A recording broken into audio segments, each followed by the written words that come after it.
Habari gani, Ndugu na dada.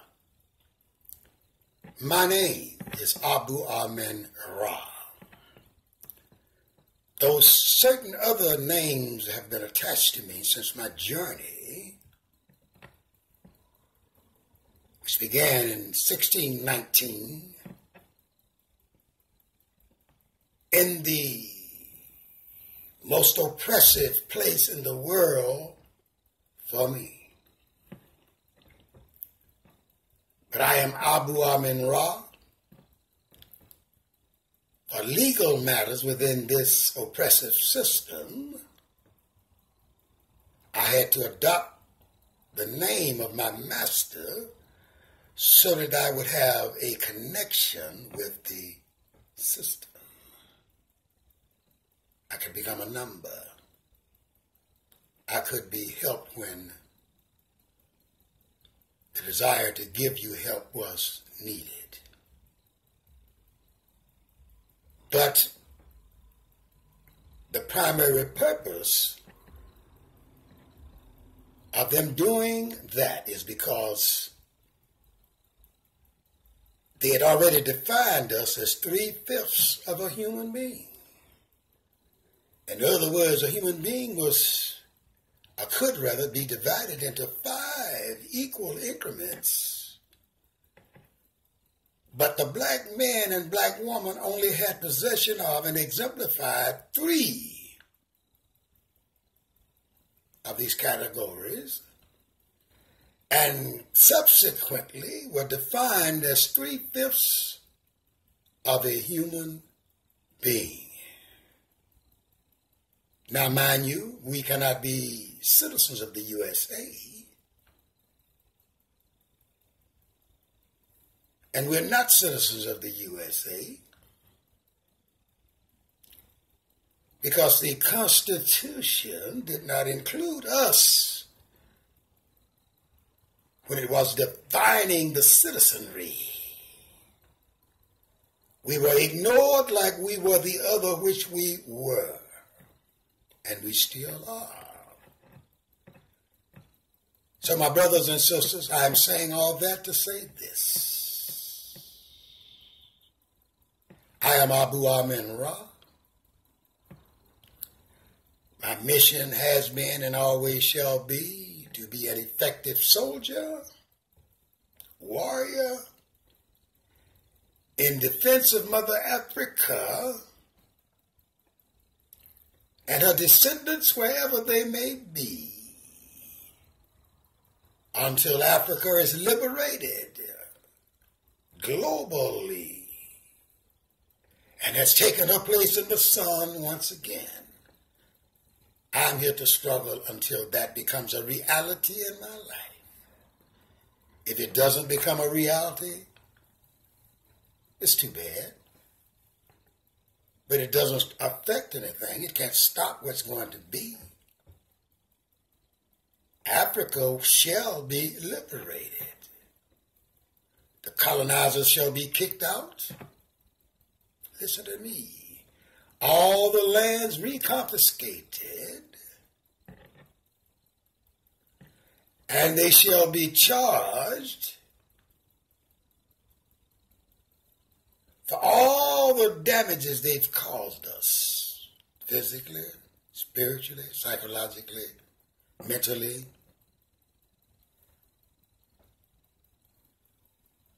But we must always struggle, and that's been my motto all my life. My mission is to struggle against the enemies of Mother Africa. But before I could decide or come to the conclusion as to who Mother Africa's enemies were,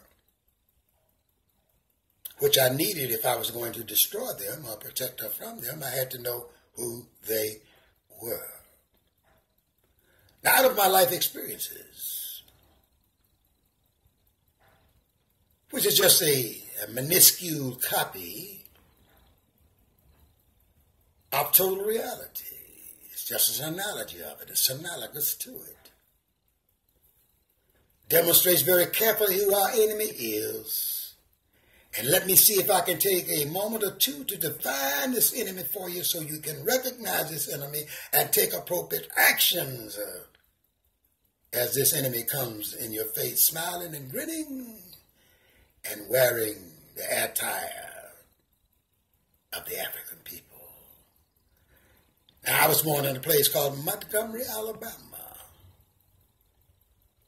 on the west side, where the bus end was. I was born on a street called Hill Street, on the corner of Winford and Star Street. And just beyond Star Street was the city dump. So I lived one block from the city dump, or existed one block from the city dump. Every day at around 12 noon, after the dump trucks had dumped their junk off, a circle of buzzards could be seen circling up in the sky over this resource bank of food, the city dump, that they had discovered each day. And then outside of this dump was an area known as Jomo Bottom. Now this dump, as I stated, started at the end of Star Street and ran and ended at a street called Jeff Davis, West Jeff Davis.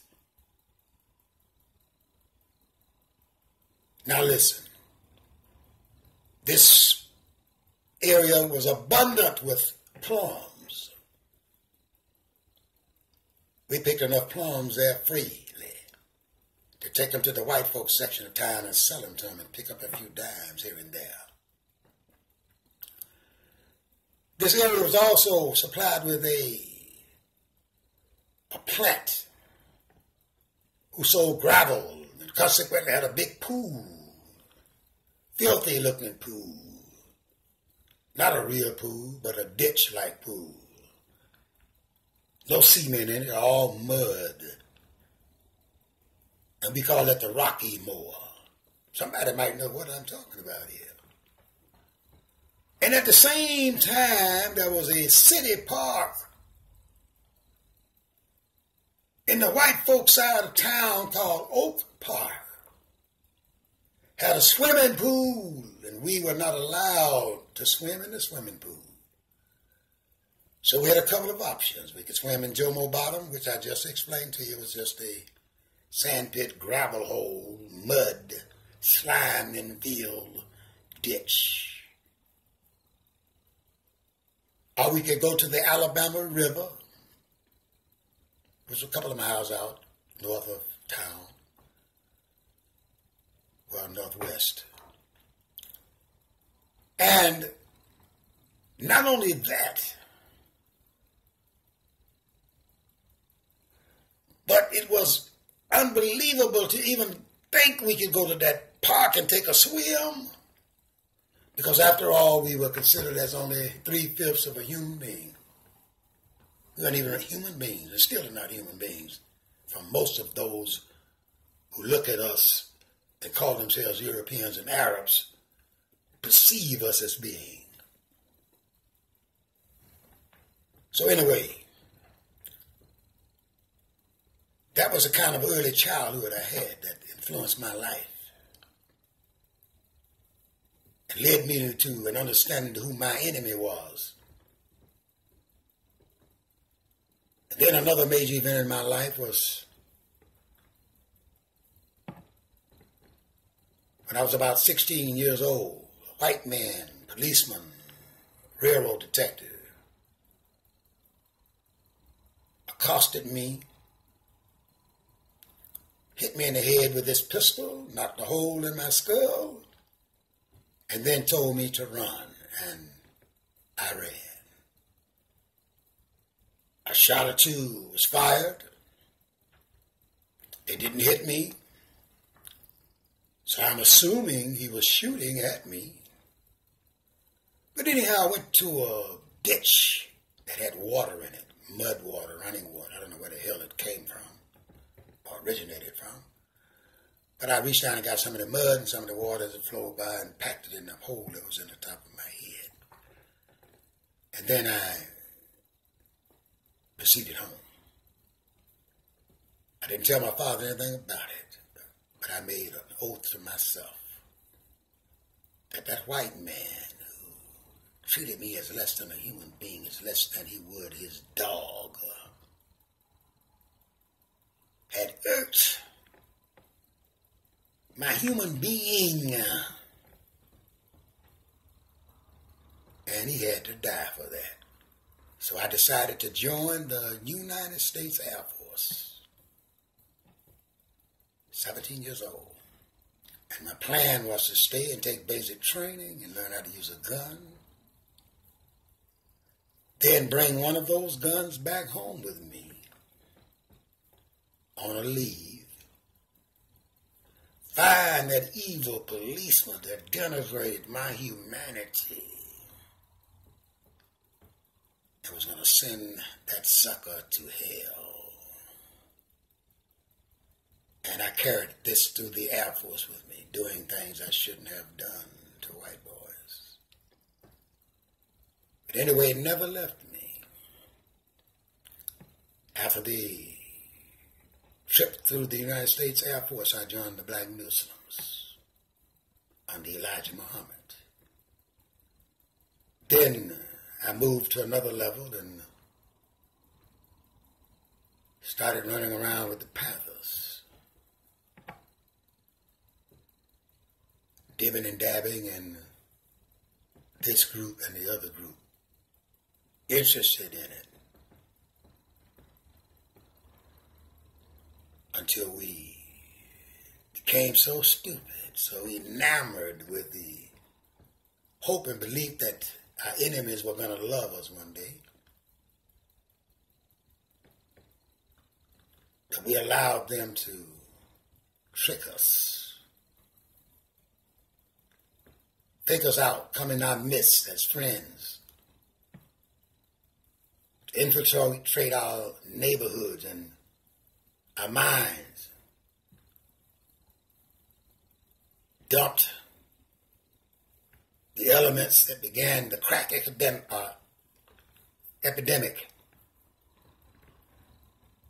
in the diaspora, in our communities. So all of this came together to make me. And I stand today and struggle as some of you would define me as an honorable elder and others as a damned old crazy troublemaker. But in any event, I stand before you today as an elder of the global African people. I've done my best and will continue to do my best. So I accept the term elder and all that it means and all the responsibilities that go along with it. So I'm going to be an elder within the context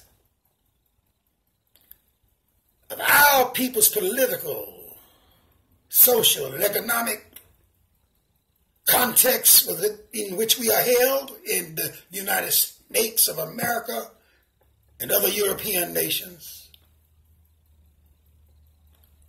then I must struggle until it ends. Wherever I see a black person, African or African origin, being contacted by a group of others, I must come to his defense. Whenever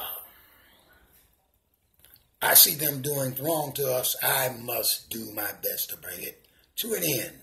Once again, peace and hotep to you, my brothers and my sisters.